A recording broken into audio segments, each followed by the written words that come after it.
పోతుంది వస్తుంది, పోతుంది వస్తుంది. అంటే ఇప్పుడు ఖాళీ ప్లేస్ ఉంది, వాయువు ఉంది. చేయంగా చేయంగా చేయంగా ఏమవుతుంది? చెమట ఎట్లా వచ్చింది? చెమట వచ్చడానికి కారణం ఏంది? చెమట ఎందుకు వస్తుంది? శక్తి ఎందుకు వచ్చింది? అసలు పాయింట్ వేడి కలిగితే చెమట వస్తుంది.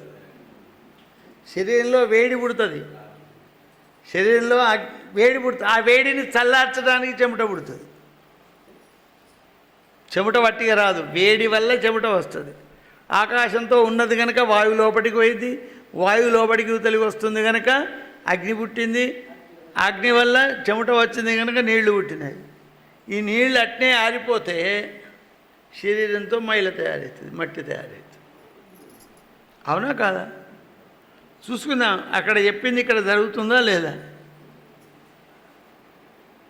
జరుగుతుందా? జరుగుతుంది. కనుక అక్కడ ఇది తత్తు లోక వ్యవహారేణ సమన్వయాత్ బ్రహ్మసూత్రాలు చెప్పినాయి. అది చెప్పింది గుడ్డిగా నమ్మమని నీకు ఎవడు చెప్తలేడు. లోకంలో అది సమన్వయం అయితేనే నమ్ము.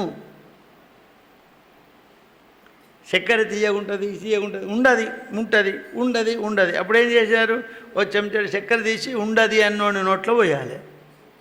నిజమేరా, చక్కెర తీయగుంటుంది అని తెలుస్తుంది. అంటే లోకంలో చూడు, ఈ విధంగా పంచభూతములు ఏర్పడ్డవి, తన్మాత్రల ఉత్పత్తి జరిగింది. ఈ విధంగా ఏ తన్మాత్ర ఏ విధంగా ఉంటుందో దాని యొక్క అధిష్టానమైనటువంటి శక్తి కూడా అంతకే ఉంటుంది. భూమి కంటే నీళ్లు బాగా ఉంటాయి, నీళ్ల కంటే అగ్నితత్వం వ్యాపించి ఉంది, అగ్ని కంటే వాయుతత్వం పెంకా ఉంది, వాయుతత్వం కంటే ఆకాశం. యదాకాశస్థితో నిత్యం వాయు సర్వత్ర గోమహాన్ తథా సర్వాణి భూతాని మత్స్యానీత్యుపధారయ. సర్వమును నేను మోస్తున్నాను. ఏ విధంగా? ఆకాశంలో సమస్తమైన భూతాలు ఉన్నాయి, ఆకాశంలోనే కదా ఉంటాయి. నీళ్ళు, వాయువు, అగ్ని, భూమి అవన్నీ ఆకాశంలోనే ఉన్నాయి, ఆకాశంలోనే పుట్టినాయి. మన వేదం ఒకే వాక్యంలో చెప్పిందంటే సృష్టి అంతా. ఉపనిషత్తులో చెప్తారు, శిక్షావల్లిలో చెప్తారు. ఇది ఆకాశాత్ వాయు, వాయురగ్ని, అగ్నిరాప, అద్య పృథివీ, పృథివ్యాన్నం, అన్నాత్ పురుష, ఏష పురుషో అన్నర సమయ అని. మహత్తత్వం నుండి ఆకాశం, ఆకాశం నుండి వాయువు, వాయువు నుండి అగ్ని, అగ్ని నుండి నీళ్ళు, నీళ్ళ నుండి భూమి, భూమి నుండి అన్నం, అన్నం తర్వాత మనుషులు, జీవులు. అన్నం తర్వాత జీవులు పుట్టినాయి. మనకంటే ముందే మనం తినే అన్నాన్ని సృష్టి చేసి పెట్టాడు భగవానుడు. మనకి అన్నంలో దొరకదని చింత లేదు, మనం పిస చేస్తే తప్ప. మరి పోయేటప్పుడు పృథివీ యాపస్తేజోవాయురాకాశాత్ ఒకే వాక్యంలో చెప్పినాడు. ఇది సంహార క్రమం. మొదలు చెప్పింది సృష్టి క్రమం, ఇప్పుడు పృథివీ యాపస్తేజోవాయురాకాశాత్ ఇది సంహార క్రమం. సంహార క్రమం అంటే పెద్ద వర్షాలు పడతాయి, వర్షాలు పడి భూమి అంది, రాళ్ళన్నీ నీళ్లలో కరిగిపోతాయి. ఈ నీళ్ళన్నీ కూడా సూర్యుడి యొక్క వేడిలో ఆవిరైపోతాయి. ఆవిరంతా కూడా గాలిలో కలిసిపోతుంది, గాలి ఆకాశంలో కలిసిపోతుంది, ఆకాశం మహత్తత్వంలో కలిసిపోతుంది, మహత్తత్వం పరమాత్మలో కలిసిపోతుంది. ఏం లేదు. ఇది సృష్టి క్రమం, సంహార క్రమం. ఇది అర్చనలో తెలుస్తుంది. పూజ, అందరూ పూజ అనేదానికి ఒక గొప్ప తత్వం ఉంది. మనం ఎవడు పూజ ఎట్లా చేయాలి? సృష్టి క్రమంలో పూజ, సంహార క్రమంలో పూజ. మామూలుగా చెప్తే అర్థం కావి, చేస్తే ఓపిక లేదు. చెప్తే మేము చేస్తాం, ఎవరికి ఓపిక లేదు. ఒక 3 గంటలు కూర్చోవాలి, కదలకుండా మెదలకుండా చూడకుండా. అట్లా కూర్చున్నవానికి ఇది అర్థమవుతుంది, పూజ అర్థమవుతుంది. ఏదో నీళ్లు పోసి, లింగం అయితే నీళ్లు పోసి ఇంత భస్మం పెట్టి, గంధం పెట్టి, 2 బిల్వ దళాలు పెట్టి, దండం పెట్టి అంటున్నాం. నిజంగా అదేనా పూజ? అదేనా అర్చన? ఇంకా వేరే ఉంది. ఎవరు ఏ విధమైన అర్చన చేయాలి? సృష్టి క్రమం అర్చన ఎవరు చేయాలి? సంహార క్రమం అర్చన చేయాలి. ఏ కాలంలో ఏ విధమైన అర్చన చేయాలి? ఇవన్నీ కూడా మనకు ధర్మశాస్త్రాలు చెప్పినాయి. అది పక్కకుండా ఈ విధంగా పంచభూతముల నుండి పంచేంద్రియములు పంచ తన్మాత్ర నుండి శబ్దస్పర్శ రూప రసగంధములనేటువంటి తన్మాత్రలు, వాటి నుండి వాటిని గ్రహించే ఇంద్రియాలు ఏర్పడ్డాయి. శబ్దాన్ని గ్రహించేటువంటి తన్మాత్ర చెవులు, స్పర్శను గ్రహించేటువంటిది చర్మం, రూపాన్ని చూచేటువంటిది కళ్ళు, రసాన్ని గుర్తించేటువంటిది నాలుక, గంధాన్ని గుర్తించేది ముక్కు. అవి ఏర్పడ్డానికి ఇవి ఏర్పడ్డాయి. తన్మాత్రలు ఏర్పడ్డ తర్వాత పంచతన్మాత్రలను గుర్తించేటువంటి ఇంద్రియాలు ఏర్పడ్డాయి. ఇంద్రియాలు ఏర్పడ్డాక తన్మాత్రలు రాలే. అవి ఏర్పడ్డ తర్వాతనే ఇంద్రియములు ఏర్పడ్డాయి. వీటికి అధిష్టానమైనటువంటి మనస్సు అనేటువంటిది ఏర్పడ్డది. మనస్సు ఇంద్రియాలు ఉంటే కదా సృష్టి కలిగేది. మొదలంతా కూడా నామరూపరహితమైనటువంటి యొక్క సృష్టి ఏర్పడ్డది. ఏకాదశం మనస్తత్ర దేవా వైకారికా స్మృత శ్రోతం త్వక్చక్షుజిహ్వా నాసికా చైవ పంచమి శబ్దాదీనామవాప్యర్థ బుద్ధియుక్తాని వక్ష్యతే పాదౌ పాయోరుపస్థశ్చ అస్తౌ వాక్పంచమీ భవేత్. ఆ తర్వాత జ్ఞానేంద్రియాల తర్వాత కర్మేంద్రియాలు. ఈ మనస్సు తర్వాత కర్మేంద్రియాలు ఏర్పడ్డాయి. ఏమిటి అవి? కాళ్ళు, చేతులు, నోరు, మలద్వారం, మూత్రద్వారం. మలమూత్రద్వారములు, కాళ్ళు, చేతులు, నోరు. నోరు అంటే రెండు. నోరు మాట్లాడుతుంది, ఇది కర్మేంద్రియం. రుచి చూస్తుంది, జ్ఞానేంద్రియం. వీటి తర్వాత సత్వ రజస్తమో గుణాలు ఏర్పడ్డాయి. వీటి కారం వల్ల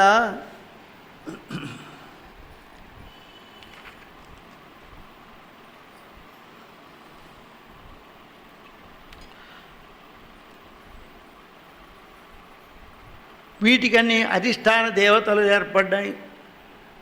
ఒక్కొక్క ఇంద్రియానికి ఒక్క అధిష్టానమైన దేవత. కళ్ళకు సూర్యుడు, ముక్కుకు వాయువు, చెవులకు దిగ్దేవతలు, నాలికకు వరుణుడు, ఇట్లా చర్మానికి వాయుదేవుడు అధిష్టాన దేవతలు. కాళ్లకు విష్ణుమూర్తి, చేతులకు ఇంద్రుడు, నోరుకు సరస్వతి, మలద్వారమునకు గణపతి, మూత్రద్వారానికి బ్రహ్మ అధిపతులుగా ఏర్పడ్డారు. ఈ ఇంద్రియాధిష్టాన దేవతలు. ఇంద్రియాధిష్టాన దేవతల తర్వాత శాంతాంఘోరాశ్చ మూఢాశ్చ విశేషాస్తేన తే స్మృత పరస్పరానుప్రవేశాత్ ధారయంతి పరస్పరం.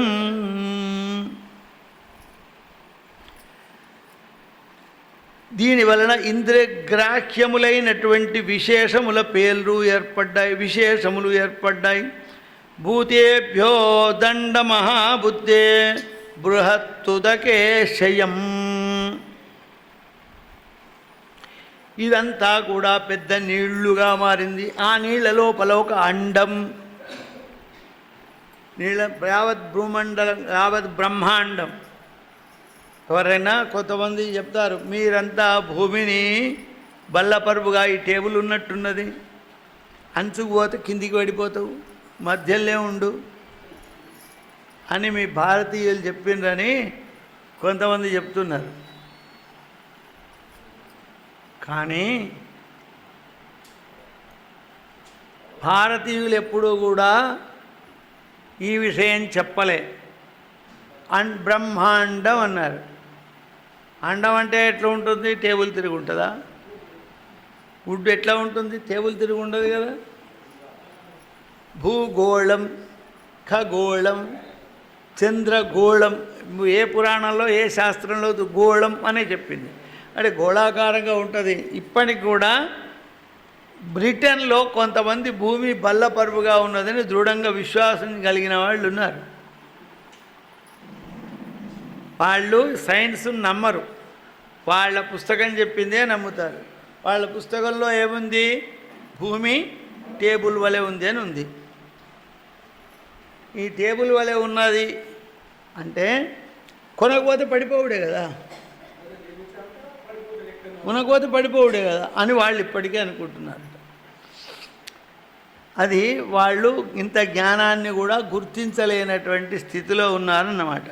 మనం వాళ్ళకేదో గొప్పతనం ఉందని మన వాళ్ళు అంతా అలా కొరుకుతున్నారు.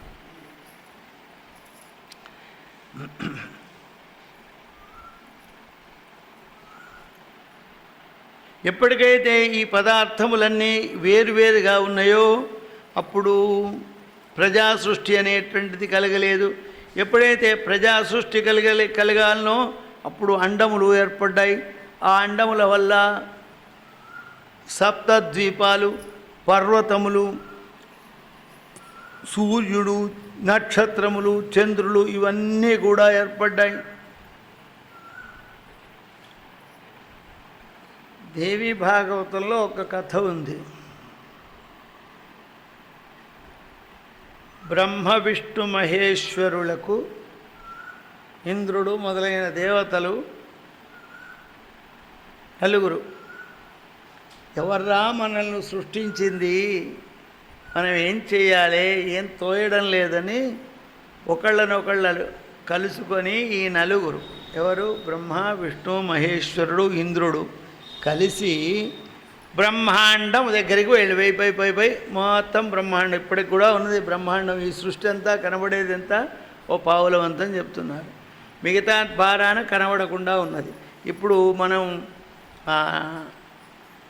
వాటేమంటారు, స్పేస్ షటిల్స్ ఉపగ్రహాలను పంపిస్తున్నాం కదా, కొన్ని బ్లాక్ హోల్స్ కనబడ్డాయి. ఆ బ్లాక్ హోల్స్ ఏమిటి అంటే కొన్ని లక్షల సంవత్సరాలు పోతే కానీ ఆ బ్లాక్ హోల్స్ దాటలేం, చేరలేం. అవేంటి అంటే ద వేద అనదర్ స్పేస్, ఇంకొక గోళమునకు ఇంకొక బ్రహ్మాండమునకు తొవ్వలు అని. అది దాటిపోతే పెద్ద గుడ్డు మీద ఏముంటుంది, గుడ్డు మీదికి, గుడ్డు లోపల ఉన్నవాడికి మీద దాన్ని ఏమంటారు, పెంకు ఉంటుంది కదా, పెచ్చు. ఆ పెచ్చును పలగొడితే కానీ బయటికి పోరాదు కదా. ఐరావతం కొమ్ములతోని పెచ్చును పలగొట్టినాడు. పలగొట్టి నలుగురు బ్రహ్మాండాన్ని దాటినారు. దాటిపోతూ ఉన్నారు. పోతూ ఉండగా ఒక దివ్య విమానం వచ్చింది. ఆ విమానంలో కూర్చున్నారు. ఈ నలుగురు కూర్చొని వెళుతున్నారు. ఒక దగ్గర ఆగింది విమానం. అక్కడ దిగుమన్నారు, దిగిండ్రు. ఈ దిగి చూసే వరకు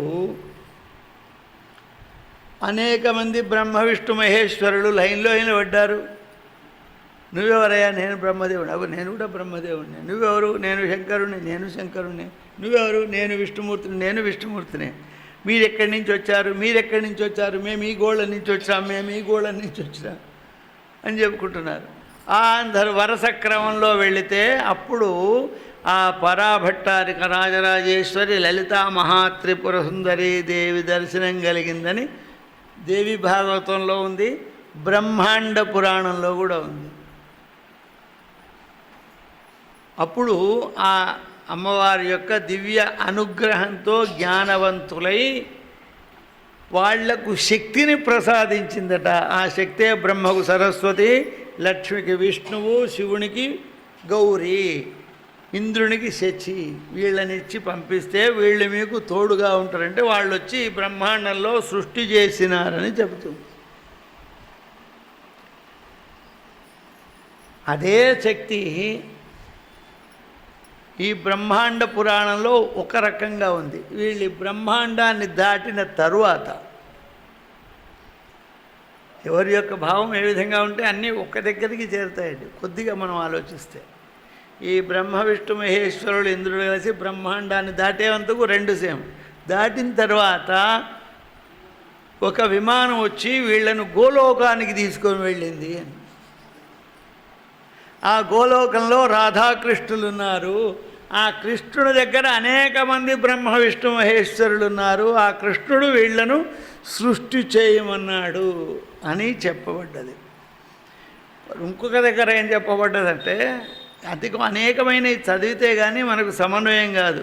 కదాచిదాద్యా లలిత పుంరూపా కృష్ణ విగ్రహ వంశీనాథ వినోదేన వివశం కురుతే జగత్. ఈ సృష్టి చేయడానికి ముందు ఆ లలితా పరాభట్టానికి ఒకసారి పురుష రూపం ఎత్తాలి అనుకున్నది. పురుష రూపం ఎత్తే కృష్ణుడైపోయింది. కృష్ణుడైపోయిన తర్వాత ఆ కృష్ణుని యొక్క వేణునాదంతో సమస్త లోకములు కూడా మోహించిపోయినాయి. అయ్యా మీరు ఏది చెప్తే అది చెప్తారు, ఏది పడితే చెప్పొచ్చు కదా, కొంచెం చదువుకుంటే. మీరు చెప్పినాయని మేము నమ్మన్నా, గుడ్డిగా మేమెట్లా నమ్ముతాం అని అనుకునేవాళ్ళు కూడా ఉంటారు, అనుకోవాలి కూడా. గుడ్డిగా నమ్మని ఎక్కడ చెప్పలే. దీనికి ప్రమాణం ఆధారం ఏంది? ఏదో పుస్తకంలో 4 శ్లోకాలు ఉన్నాయి, అవి కాదు. ఇంకా ప్రమాణం, గట్టి ప్రమాణం చెప్పాలి, సాక్ష్యం బలంగా ఉండాలి. అంటే మనం ఏం చేయాలి అంటే, మీరు ఒక మంత్రోపాసకుడి దగ్గరికి వెళ్ళాలి.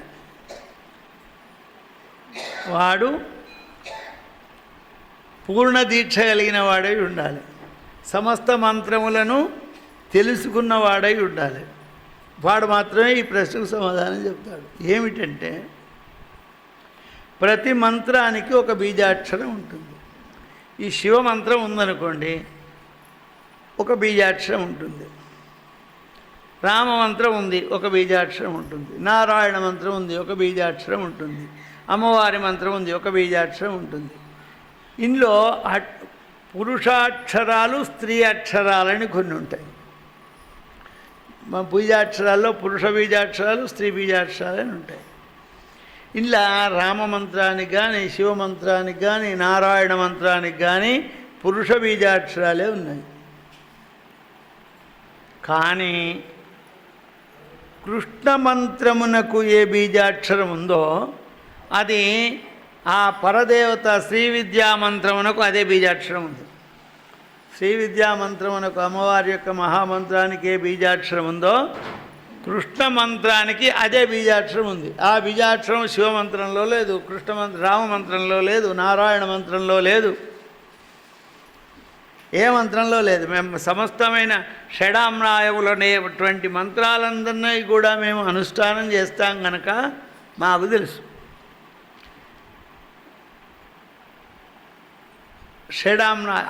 ఆమ్నాయ మంత్రాలు, సప్తకోటి మహామంత్రాలు, ఈ మంత్రాలన్నీ కూడా పరమేశ్వరుడైన ఆ శివుని యొక్క 5 ముఖల్లో నుంచి వచ్చినాయి. 5 ముఖాలు ఆయనకు. ఏమిటివి? సజ్జోజాత, వామదేవ, తత్పురుష, అఘోర, ఈశానములనే 5 ముఖాల నుంచి ఈ 7 కోట్ల మంత్రాలు వచ్చాయి. వీటినే ఆమ్నాయములు అంటారు. ఇది సృష్టి యొక్క రకరకాలైన కల్పాల్లో అనేక రకములైనటువంటి పద్ధతులతో సృష్టి జరిగింది. ఆ సద్వస్తువైన పరబ్రహ్మ ఒకే స్వరూపంలో ఉంది. బ్రహ్మాఖ్యం కథితో యస్తే సమాసాశ్రూయతాం పునః యథా మగ్నో జలే కశ్చిత్ దున్మజ్జన్ జలసంధతం.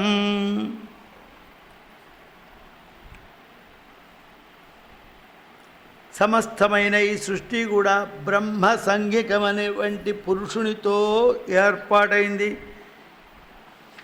ఈ పురుషుడే విరాట్ పురుషుడు అని మార్కండేయ మహర్షి క్రౌష్టికితో చెప్పినాడు. జగదంబ మాతాకి జయ. భగవన్ సత సంభూతం యథాభావత్ కథా కథితా మమ బ్రహ్మాండే బ్రహ్మణో జన్మ తథా చోక్తం మహాత్మనః ఏతదిచ్ఛామ్యహం శ్రోతుం తత్తో భృగుకులోద్భవ.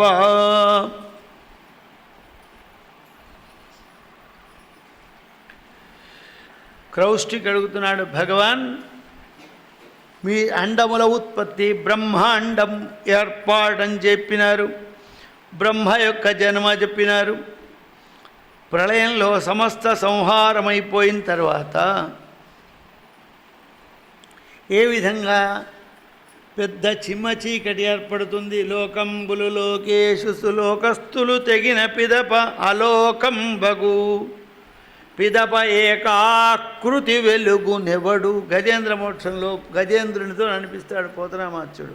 సమస్తం పోయింది, ఏమున్నది? చిమ్మని చీకటే ఉంది. ఆదిత్యవర్ణంతమ సప్పరస్తాత్ వేదం చెబుతుంది. ఈ చీకటికి అవతల పెద్ద వెలుగు ఉంది, ఆ వెలుగే పరబ్రహ్మతత్వం. ఎప్పుడైతే ఈ ప్రళయం మహాప్రళయం వస్తుందో, నిత్య ప్రళయం, నైమిత్తిక ప్రళయం, బ్రహ్మ ప్రళయం. బ్రహ్మ ప్రళయం అయింది. అయిన తర్వాత విశ్వమంతా ప్రకృతిలో వీరమైపోతుంది. ప్రళయం అంటారు దాన్ని. మళ్ళీ పురుష సాధర్మమందు అవస్థితమై ఉంటుంది. ఆ సమయంలో వృద్ధి లేక నూతనత్వం రావాలంటే వృద్ధి కలగాలి. పరస్పర సమభావంతో కలిసిపోయి అధిష్టానమవుతుంది. ఏ విధంగానైతే శూన్యం నుండి ఒక్కొక్కటి ఉత్పత్తి అవుతుందో, మొదలైన ఎలక్ట్రాన్లు, ప్రోటాన్, న్యూట్రాన్లు ఏ విధంగా కలిస్తే దాని యొక్క సంఖ్యాపరంగా పదార్థముల యొక్క మార్పు వస్తుందో, సూక్ష్మం నుండి పరం అనేటువంటిది వస్తుంది. అహుర్ముఖే ప్రబుద్ధస్తు జగదాదిరనాదిమన్ సర్వహేతుర్రుచిత్యంత్యాత్మా పరకోన్యపరక్రియా.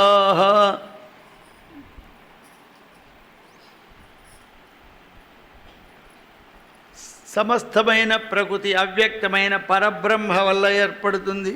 ఇక పరబ్రహ్మ యొక్క ఆయు ప్రమాణం 100 సంవత్సరాలు. ఈ 100 సంవత్సరాలకు పర అని పేరు. ఇప్పుడు పరార్థం, ఇప్పుడు నడిచేటువంటిది పరార్థం. అంటే 50 సంవత్సరాలు నిండిపోయినాయి ప్రస్తుత బ్రహ్మగారికి. బ్రహ్మ యొక్క పగలెంతనో రాత్రి ఎంత ఉంటుంది? ఉంటుందా? మనకు పగలు రాత్రి సమానం ఉంటుందా? ఉండదు. పగలు రాత్రి సమానం ఒక సంవత్సరానికి 2 సార్లు ఉంటుంది. మిగతా సమయంలో పగలు రాత్రి సమానం ఉండదు. కానీ బ్రహ్మగారికి పగలు రాత్రి సమానమే ఉంటాయి. ఎందుకంటే ఆయనే వెలుగు కనుక. మనకు సూర్యుడు వెలుగు, ఆయనకు ఆయనే వెలుగు. రాత్రి పరిణామం అంతే. 8,000 దివ్య సంవత్సరాలు, దివ్య యుగములు బ్రహ్మగారికి ఒక పగలు.